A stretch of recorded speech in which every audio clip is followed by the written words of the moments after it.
Hi, so this is my first time posting on Reddit. I will request everybody to ignore any formatting or typing errors before I get into this. So, my stepbrother Aaron, 36, male, got married 8 years ago and he has 2 kids. His oldest is his daughter, 5 years old, and his son is just 3 years old. I, 34, female, have never been very close with him since it's not like we grew up together. My parents separated when I was very little and they had shared custody of me. My dad started dating my stepmom when I was 17, so I was pretty grown up by then, and so was Aaron. And that's why we never felt very close. And we never even lived together as a family at any point because by the time my stepmom moved in with my dad, I had moved out for college. I was lucky enough to get a job right afterwards, so I just never looked back. And since then, I have been living on my own.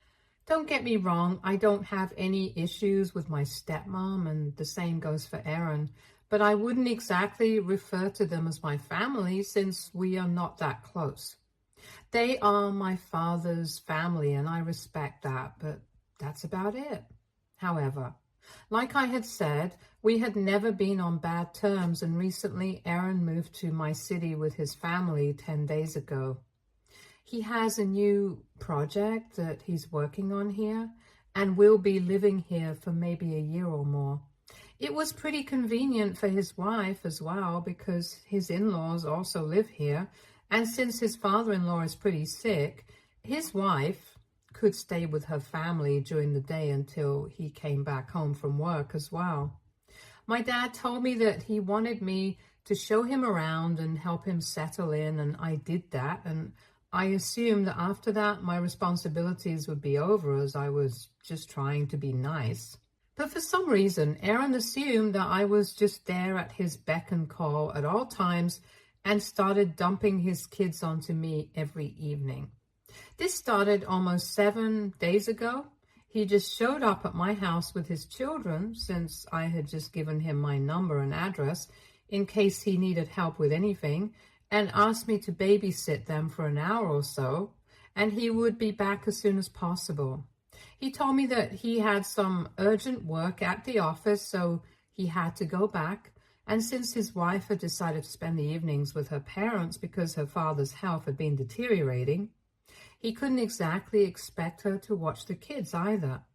And they were new here, so they didn't have a sitter, so they were relying on me. To be honest, I'm not one for kids, but because he had work and he was new to the city, I agreed to help him out until he found a sitter. I was not happy about this arrangement in the slightest because even though I work from home, it's still work.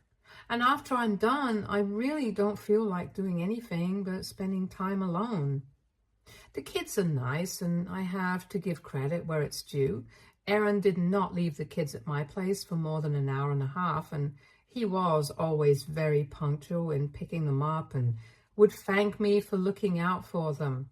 But this started happening every day, and for the past 7 days, I didn't have a moment to myself during the evenings. 2 days ago, I even told Aaron that I needed him to look for a sitter because I couldn't do this every day, and he promised me that he would. I had plans to go out with my friends in the evening since it was a Sunday, and I had even told Aaron about it in the morning. I had told him that I would not be able to take care of his kids this evening, even though it was a Saturday and I knew that his job didn't require him to come in on a Saturday. But just to be on the safe side, I had still told him. But then the bell still rang at the same time as usual, and I was just starting to do my makeup. And when I went to the door, I already had a speech prepared in my head, and I knew that as soon as I opened the door, I was going to tell Aaron that I would not be able to take care of his children today, since I had already told him about my plans. But I never got the opportunity to do so since he had just dropped his children at my door. And as soon as I opened the door to tell him that I wouldn't be able to watch them, he had driven off in his car and left me with the kids. It was quite clever of him. I have to give him that. He stayed outside my house in his car just long enough to see me open the door, and then he left. He had left a note with his daughter that said sorry, but it did not mean anything to me because now I would have to cancel the plans that I had made. I was very upset, and I was even more angry that he had tried to outsmart me. I tried to call him to get his kids, but his phone was switched off. So in my anger, I decided to call up his wife. She and I have never interacted much. I've only met her at their wedding and then a couple of times on the holidays, but I did get her phone number a couple of days ago when they moved here. So I called her up and I told her that for the past week, Aaron had been dropping their children off at my place every single day at the same time, and then he would just be gone for an hour or so. While I knew that I had agreed to babysit for them until they had found somebody else, I couldn't do it on weekends as well, and I told her he had dropped the kids off at my place even though I had told him that I wouldn't be free to watch them today. And I was just really upset about all of this. I told her I could understand that they were new to the place and needed some time to settle in, but this was no way to behave. And that I couldn't encourage this anymore. So I needed her to come pick up her children.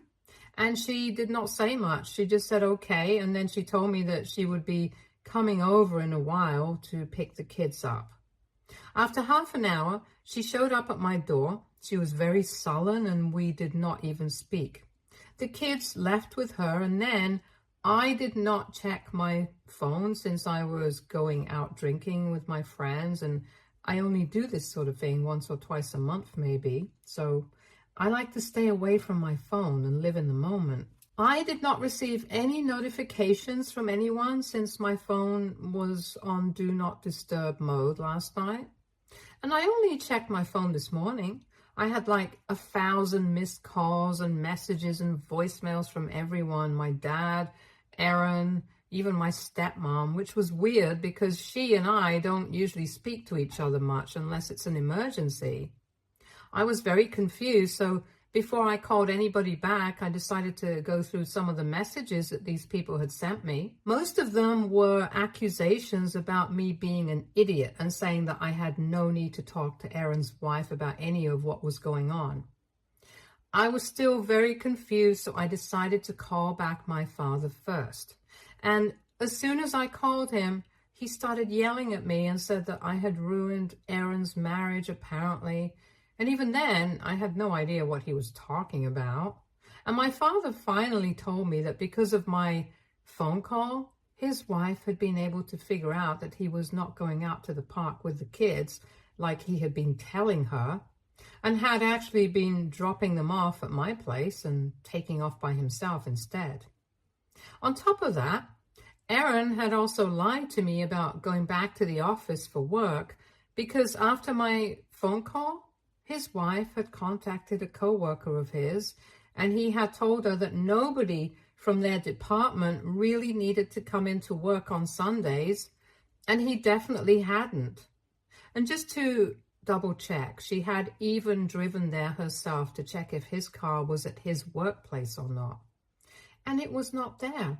She even spoke to 2 women who happened to be walking out of the office building, and they said that nobody really comes into work after they have left for the day. And she even specified what kind of car Aaron drives, and they made it very clear that for the past 7 days, he had come to work on time and left exactly at 5. But he had never come back after leaving like he was claiming he had to for the past 1 week. They also told her that Aaron had just started working there, so his workload was not as much as the others, and he was always able to wrap up his work within office hours and would leave on time. So they did not know why exactly he would have had any need to come back at all, much less come in on the weekend. So clearly he had been lying. And now, because of the phone call that I made, his lies had been caught, and she had confronted him. But he was refusing to tell her the truth, and so she was threatening to leave him and take their kids with her. She had already moved out with the kids last night to stay with her parents, and now he was in a mess. I had also found it pretty weird that he would have to go back to work after leaving for the day every single day for 1 week. That really did not make any sense to me. But I didn't question it because it did not seem like my business, and I have a lot on my plate to worry about as well, so why would I care about that? But now, after I heard all of this from my father, I realized that Aaron had lied about a lot of things to a lot of people. And since he was getting caught now, he was blaming me for everything. So I told my father that while it was very sad that his wife had decided to end his marriage because he had been lying to her, even though it was exactly what he deserved, and I probably would have done the same thing if I was in her place, I did not see how I had anything to do with this. So my father told me that if I had never made the phone call to his wife, none of this would have ever happened. It was quite exasperating and unreasonable. So I told him that I had to make that phone call because I have a life and I have plans of my own as well. And I was not going to be apologetic for living my life on my own terms. But he started telling me that I had betrayed my family and said that I should have just stayed with the kids and told Aaron off when he came to pick them up instead of contacting his wife and going out of my way to create trouble for him. It was really annoying because he was trying to pin the blame of this entire situation on me. So I flared up and told him that I was not the one who had been lying to my partner. So if anything, he should be the one to blame. And Aaron should be the one getting yelled at right now, not me. But he just kept saying that what I had done was not right for the family and that I needed to apologize to Aaron because he was pretty upset about what was going on. I told him that I did not owe anybody any apologies and he should probably be telling Aaron all of this right now because he is the one who needs to sort out his life. And then my father said that I was his family and this is not what families do to each other. I said that he was definitely not my family, but just my dad's family. And that caught him off guard. And he asked me if I really did not consider Aaron my family. And I reiterated that by saying that I did not. He then asked me if I even considered his wife as family. And I still said no, because it's the truth. I don't. I did not grow up with them. They never bothered to build a strong relationship with me. And I was fine with it. But at the same time, it also means that I don't consider them my family. It was very simple. I really don't think that I said anything that offensive. It's not like they consider me very close to them either, so what's the big deal? But after I said that, my dad started sounding very curt and told me that if that's what I thought, then we had nothing further to discuss, and he hung up on me. I was genuinely confused. And a couple of minutes after he ended that phone call, he texted me that he had always expected me to respect him and the people that he loved and at least give them a chance. But I had obviously made up my mind and I had decided that I was not going to respect my stepmom and stepbrother. And he owed certain things to them as well. So he had decided not to speak to me either because what I had done to Aaron was not acceptable. He also brought up the fact that Aaron was not even putting me through much of an inconvenience. I was working from home anyway, and he would always drop the kids off after I was done with work, and he would pick them up within just an hour. So what I did was not nice, and now I don't even understand what to do. AITA for calling my stepbrother's wife to pick their kids up because I did not want to babysit them. Update 1. So I decided not to apologize to Aaron because my dad was just trying to guilt trip me, and I see that now. It's been a couple of days since we last spoke, and I have not received any message from him since then. I know for a fact that he is immensely pissed off at me, but there's not much that I can do. I did talk to my mother about this, and she told me that my dad was being unreasonable. And she almost never has anything bad to say about my dad. Since they are still on good terms, but this time she said that my father was acting irrationally and told me that she would speak to him. Yesterday, she called me up in the afternoon and told me that she had spoken to my father on the phone and they had ended up in a fight as well over this because she had taken my side and he had told her that she was encouraging the wrong thing. So they ended up fighting and now they are not talking to each other anymore either. The fight must have been bad because when my mother called me yesterday, she was really pissed off, and given her temperament, she rarely ever takes that tone with anybody. But when I was talking to her, she told me that she was not going to talk to my father again until he had apologized to me because the things that he had said were absolutely illogical and unfair. Apparently, he had called me a spoiled brat and said that I had grown up to be somebody who could not care about anybody apart from myself.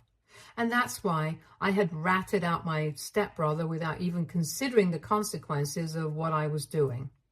When my mother had tried to defend me, my dad had cut her off and yelled at her, saying that if she was on my side here, they had nothing more to discuss because he did not want to speak to anybody who was encouraging my behavior. When my mom told me about all of this, I was really pissed off. And even though initially I had thought that I would forgive my father if he came to his senses and apologized to me, now I'm not so sure.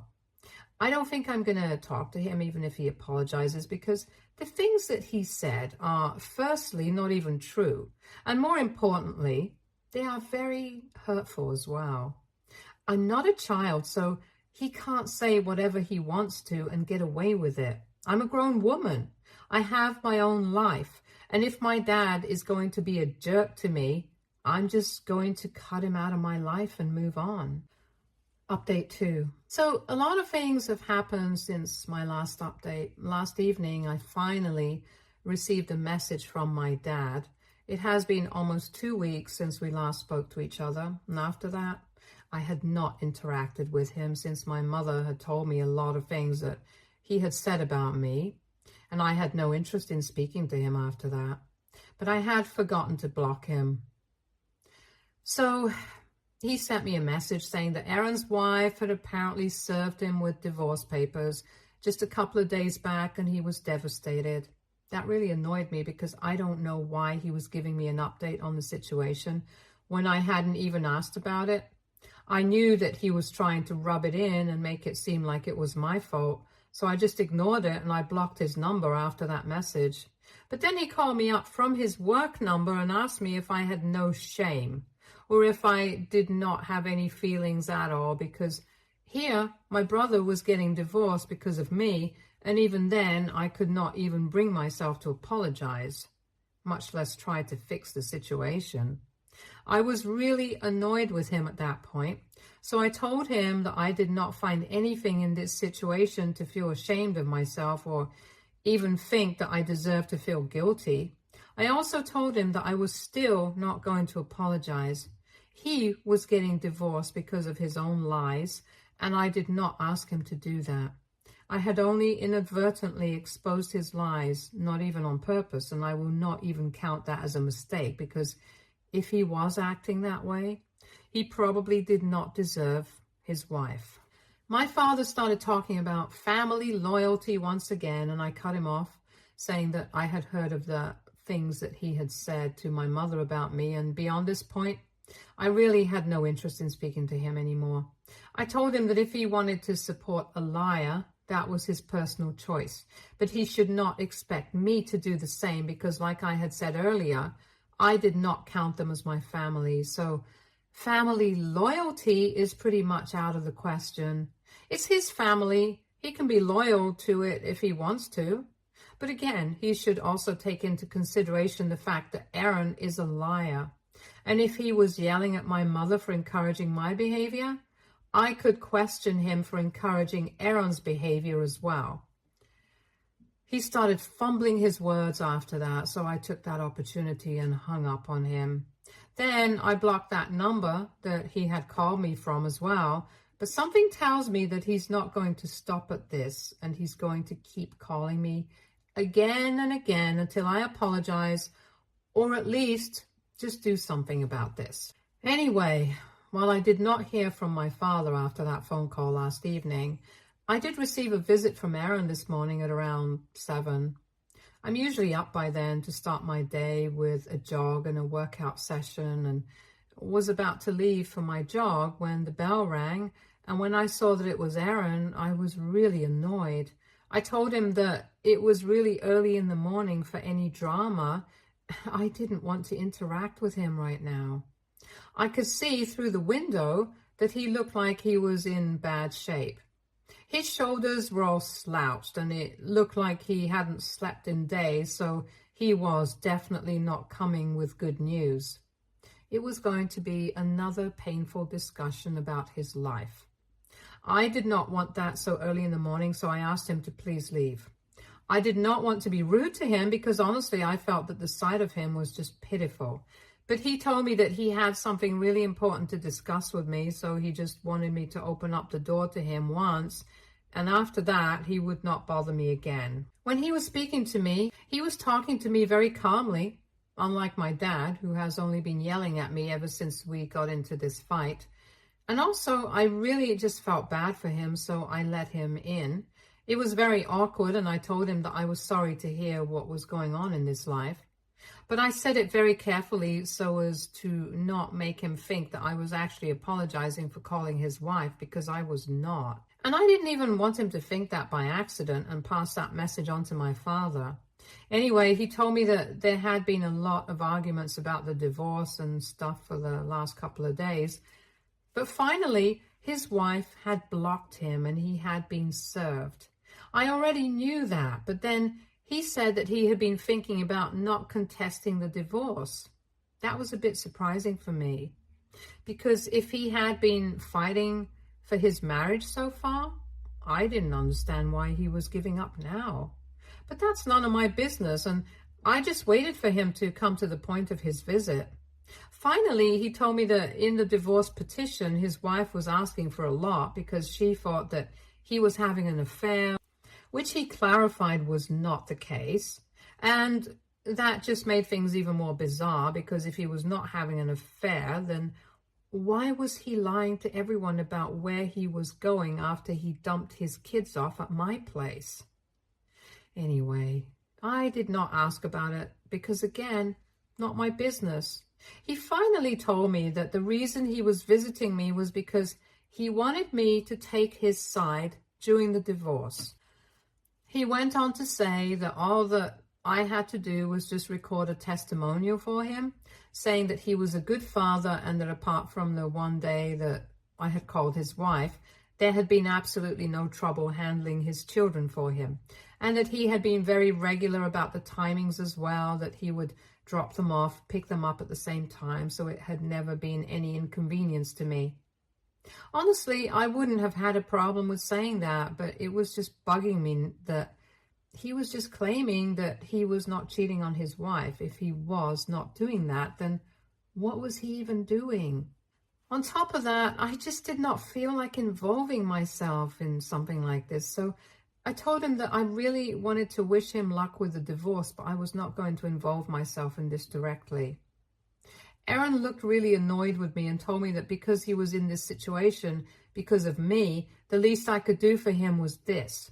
When he said that, I very politely reminded him that he was not stuck in this situation because of me, but because he had lied to his wife and left his kids at my house without even bothering to make sure that I was fine with it. Then he had the decency to look ashamed, but he also said that he knew that he had screwed up and he was paying for it heavily already. I just had to do this favor for him one last time. I told him that I would think about it, but that was only to get him out of my hair at that point, because I just wanted to have some time to myself. And then I stood up, indicating that it was time for him to leave, but he continued to sit on my couch, and then after almost 10 seconds, he finally revealed the reason why he had been missing on those days. Apparently, he was not going out of his way to see some affair partner, but his half-sister, who also happened to be my half-sister as well. I was genuinely shocked when he said that, and I immediately accused him of lying to me. But when he looked up, he told me that this was the reason why I was not told anything so far. He said that my stepmom and my dad had had a child and their affair had actually been going on much longer before the divorce. For context, my parents had been divorced for 28 years, and this half-sister that Aaron was referring to was 32 years old. But since my stepmom and my dad were not ready to end their respective marriages at the time, they decided to pretend that the baby was her husband's. However, his biological father eventually figured out that the child was not his and that she had been having an affair. So he left and they ended up getting divorced. But nobody told my mother anything about this. As for the baby, they put her up for adoption and that was it. So far, it was just my mother and I who had been in the dark about these things, and my dad got really lucky when my mother herself suggested getting a divorce 2 years after my dad got my stepmom pregnant, saying that she was not happy in this marriage anymore and wanted to move on with her life. The situation pretty much fixed itself, and so as to make sure that things did not seem suspicious, my dad kept his relationship with my stepmom under wraps for the next couple of years until I turned 17, and then they eventually got married. It was a brilliant plan, I have to give him that. No harm, no foul. But recently, Aaron found out about our half-sister and decided that he wanted to build a relationship with her, which is why he had been visiting her. His wife knew the truth, and that's why they had been contemplating the divorce. But eventually, she decided to go through with the divorce because she was still not fully convinced that he wasn't lying to her. And now he was enlisting my help for this because he didn't know anybody here who would be able to help him out. But I told him that after everything that I had found out just then, I could not offer him anything but luck. It was a lot of information to get, so I told him that I needed to process this, think about it, and I would speak to him later.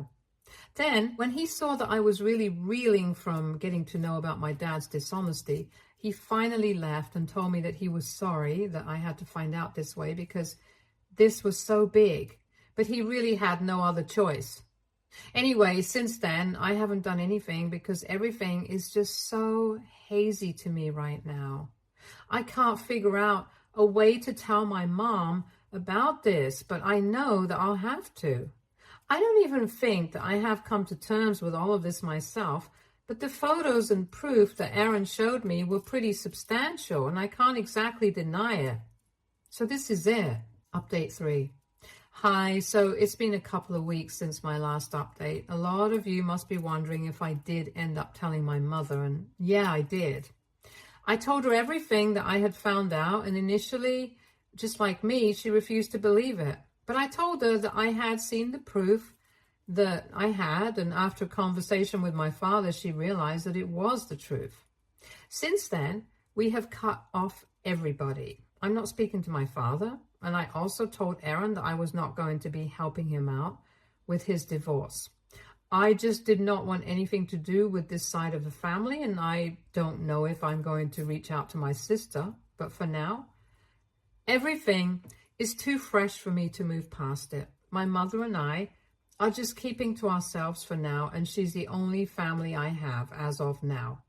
All of this genuinely sucks, but I'm trying to move on little by little and build my trust back in people again.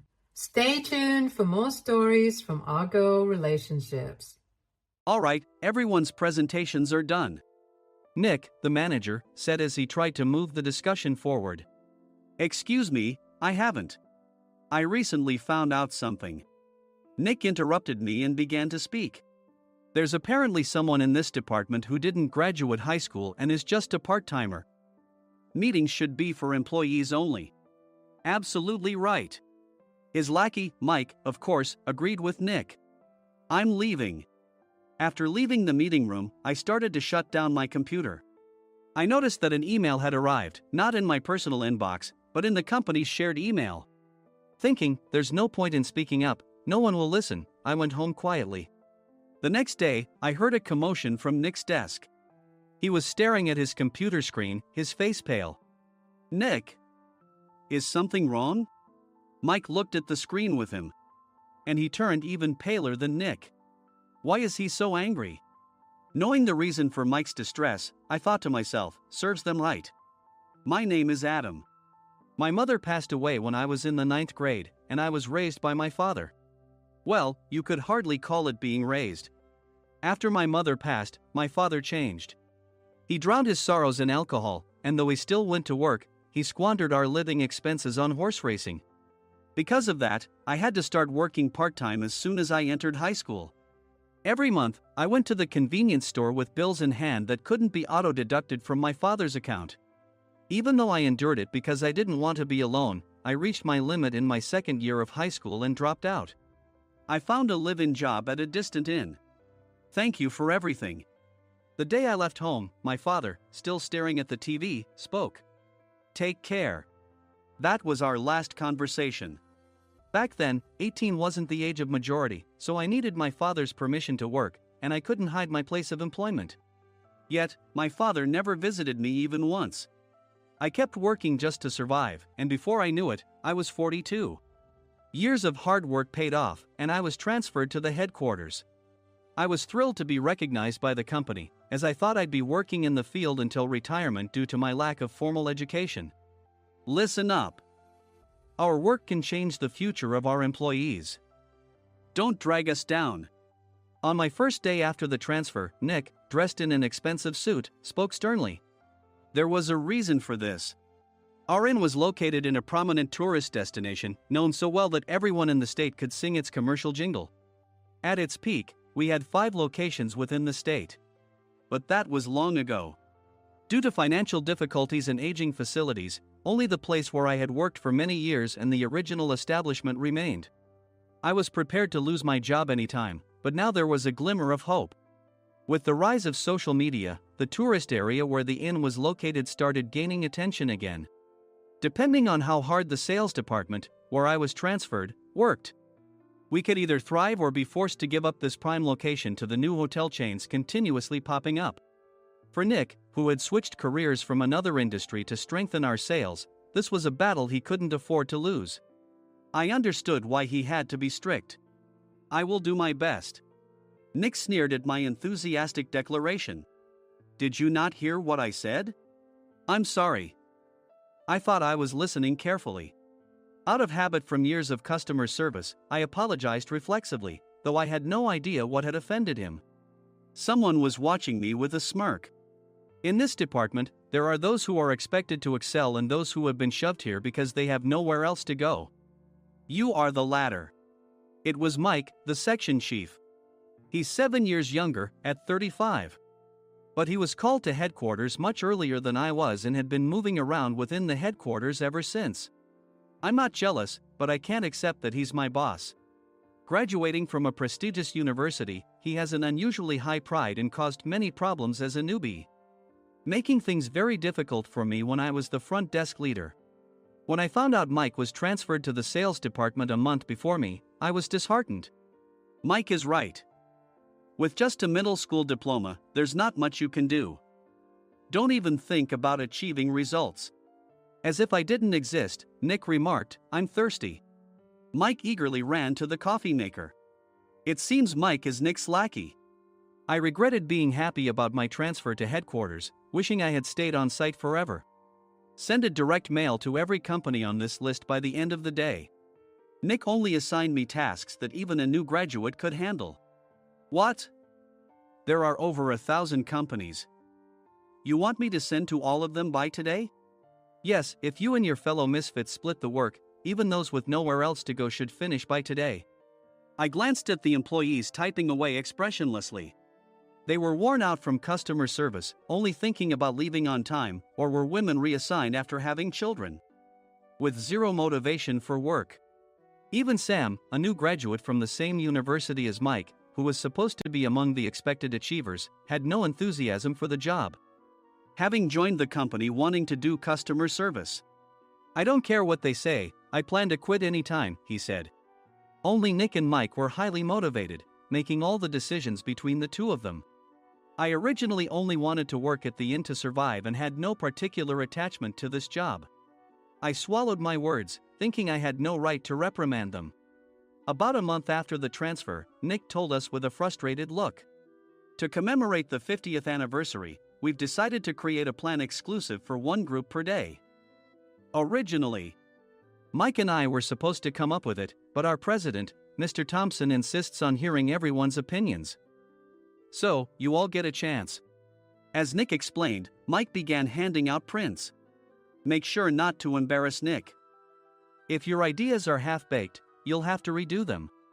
It seemed that they had printed his handwritten notes by Mr. Thompson, which included several questions and a section for free responses.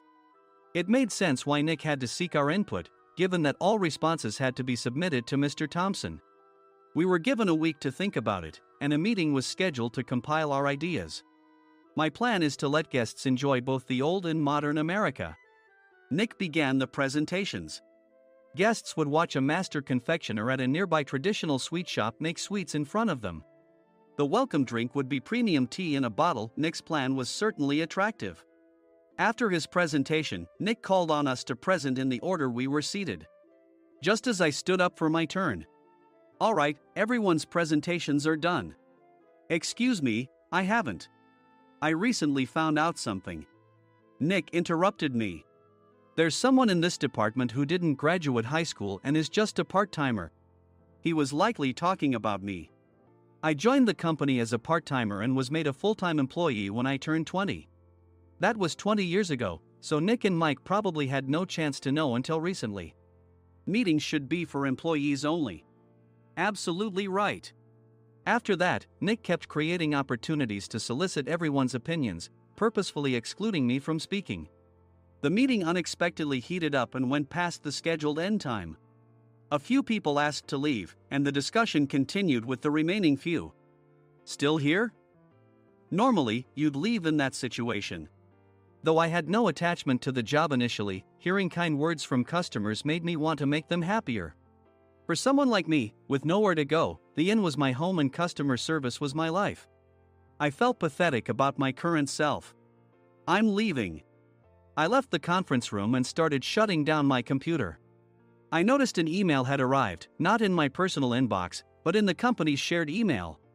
Thinking no one would listen to what I had to say anyway, I quietly went home. The next day, while preparing the DM as instructed, I heard a commotion from Nick's desk. In his haste to stand up, he hit his knee on the desk. He stared at his computer screen, his face pale. Nick! What's wrong? Mike, thinking he should be the first to rush over, approached Nick while still wearing his coat. He peered at the screen with Nick. And he turned even paler than Nick. Why is he so angry? Who is responsible for this company? Nick, more irritated than ever, asked, and Mike answered without checking. Probably Sam. Sam wasn't there because he was attending a morning training session for new hires. Nick gave up on getting angry and returned his gaze to the screen. They were looking at an email that arrived right after the end of the working day yesterday. Apparently, no one, including me, had checked it before leaving. The email was from a large company that used us for their annual employee trips. The president and executives of that company also frequently used our services personally. President of the company, Mr. Mason himself, had declared that neither he nor his company would ever use our services again. Well, some companies cancel their employee trips or stop using our services due to financial struggles. Let's just move on. Mike kept wiping the sweat from his forehead with a handkerchief. Knowing why Mike was so agitated, I quietly watched their interaction. Do you know how much revenue we get from that company? We can find other guests to fill the rooms, but we'll lose the banquet costs, gift shop revenue, rental car fees, and more. Moreover, the gifts were supposed to be prepared by the traditional confectionery shop involved in Nick's proposed plan. If it's known that we incurred such a huge loss at this critical time, Nick's position in the company would be jeopardized. Nick took a deep breath, seemingly trying to calm himself. All right, Mike. Go to New York right now and apologize to Mr. Mason. What? You're coming with me, right? I have urgent work to do. I trust you, which is why I'm entrusting this to you. Please. Mike, believing Nick's sincerity, agreed with a determined look on his face, saying, Yes. That's Nick for you. Even if Mike went to apologize, Nick would shift all the blame onto him if the client didn't change their mind. Well, it was Mike's fault to begin with, so it served him right. About 3 hours later, Sam answered a call from somewhere and repeatedly apologized, saying, "I'm very sorry." Everyone watched to see what was happening. After ending the call, he informed Nick with a weary tone. When Mike arrived at the client's company, he only made things worse, further infuriating Mr. Mason. He was demanding, "Get his boss here immediately." It was no wonder Sam was exhausted, dealing with such a call right after returning from training. "What is that idiot doing?" "All right, Adam, you're coming with me. If sacrificing Mike didn't work, then I must be next." Normally, I'd want to refuse at all costs, but I saw an opportunity in this situation.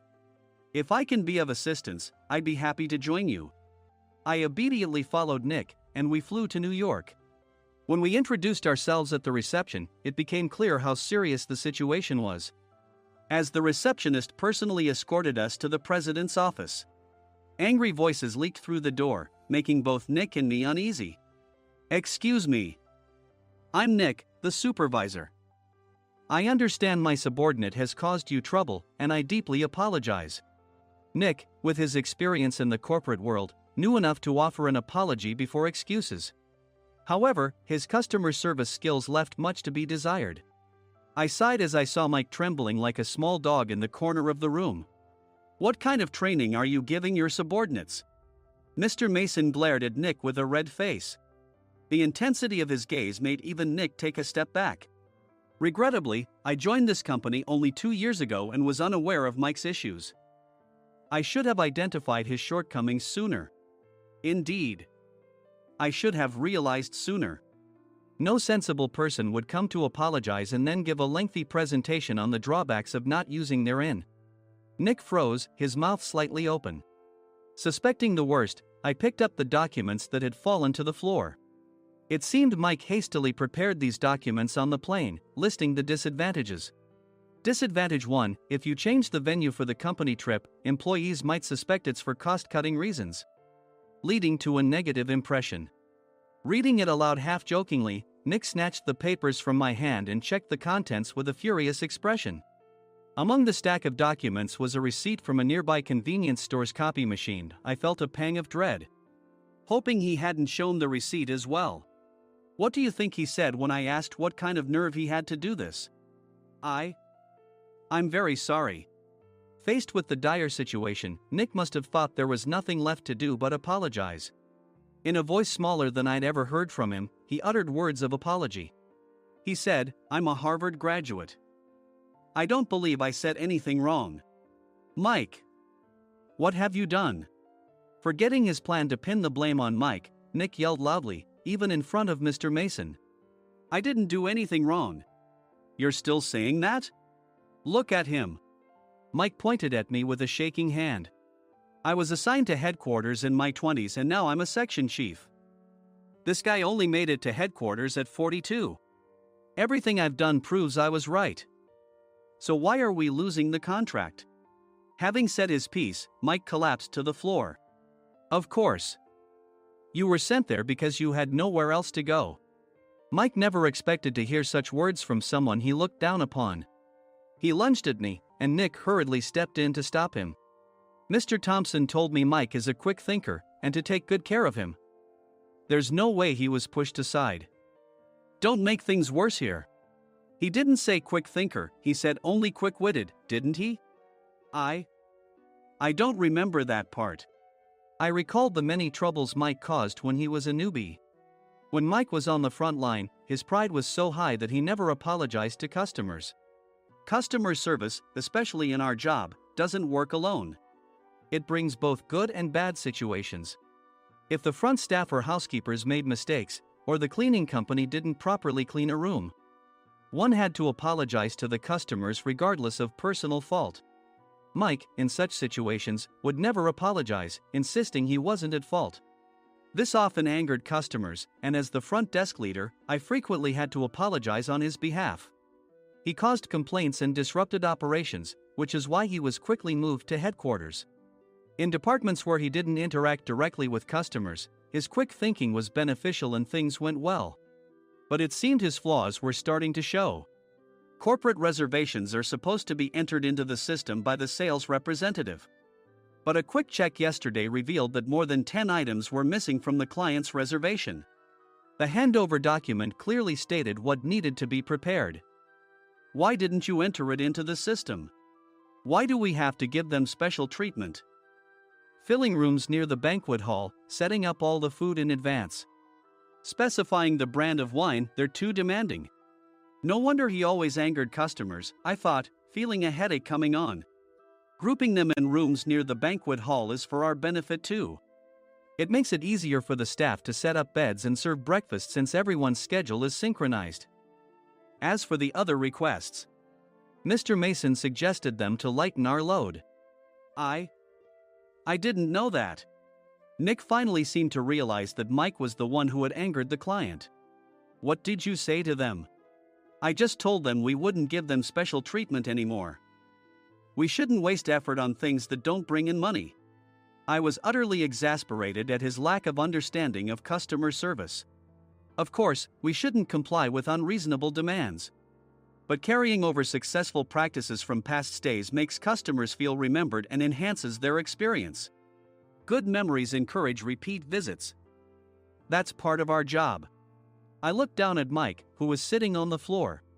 In our job, nothing is a waste. Mr. Thompson likely moved you to the sales department, hoping you'd finally understand this. How do you think he feels now that you've failed to meet his expectations? Mike, tears in his eyes, fled the president's office. I was amazed he still hadn't apologized. You have it tough, Adam. It's okay, we're all employees of the same company. I deeply apologize for this disrespectful incident. Especially after all the care you've shown us. If it weren't for you, Adam, I really would have stopped staying here. When I heard you were moving to the sales department, I was willing to reconsider if you handled it. Seeing us talk so amicably, Nick's face contorted. Do you two know each other? Adam's service is excellent. I always requested him specifically. Normally, we don't accept specific staff requests, but we made an exception for Mr. Mason, adjusting my shifts accordingly. He had personally stayed at our hotel just before my transfer, and during casual conversation, I mentioned, I'm moving to the sales department soon. If I hadn't told him then, things could have been much worse. Please continue to take care of us.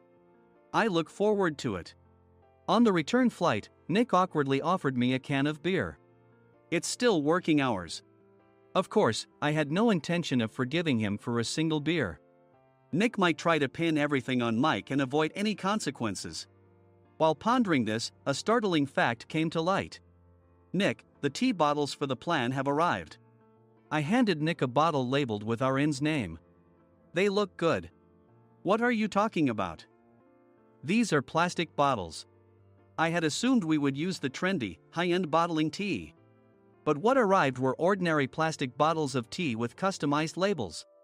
The only unique aspect was the label, which had the inn's name, making it look customized. Upon further investigation, I discovered that a substantial amount of money was set to be paid to the tea company. It was priced like bottling tea. Does this plastic bottle really cost $100 each? The tea inside is specially blended for us. The extra cost is for that. Wouldn't it be better to use another tea company? Or is there a specific reason we must use this one? As Nick continued to make excuses, I showed him a printed email. I informed the tea company's president, Mr. Mitchell, that we discovered irregular payments and he confessed. He said you two were high school classmates and planned to split the extra money. That idiot. Why did he confess? That's not important. You should worry about yourself, this could turn into a police matter. Opening the bottle cap, I suggested. How about calming down with this tea? It supposedly has a relaxing effect. Nick drank the tea frantically. In the following days, decisions were made about their fates. Mike was reassigned to the General Affairs Department, with no chance of transfer or promotion, as per Mr. Thompson's orders. As for Nick, since the payment to the tea company hadn't yet been made, he narrowly avoided legal trouble. Instead, he was encouraged to leave the company, and to avoid further complications, Nick submitted his resignation. Rumor has it that connections between HR departments have made it difficult for him to find new employment. Even though it was good to have those two gone, something unexpected happened in the sales department. Everyone became motivated and united in refining the 50th anniversary plan. In the end, my plan was adopted. We collaborated with the Tourist Information Center to provide personalized guides. The plan, tailored to the number of guests, was truly special for the 50th anniversary. Hey, is Adam's family coming to stay? I immediately booked that special plan for my family. Sam noticed it on the reservation list and quickly picked up on it. Yes, I'm inviting my father. That's great. I might invite my parents too. I lacked the courage to face my father just as Adam. But here, with the confidence Mr. Mason praised, I felt ready. The 50th anniversary plan was a perfect opportunity to reconnect with my father. I hope to bring back the days when we could laugh together as we once did.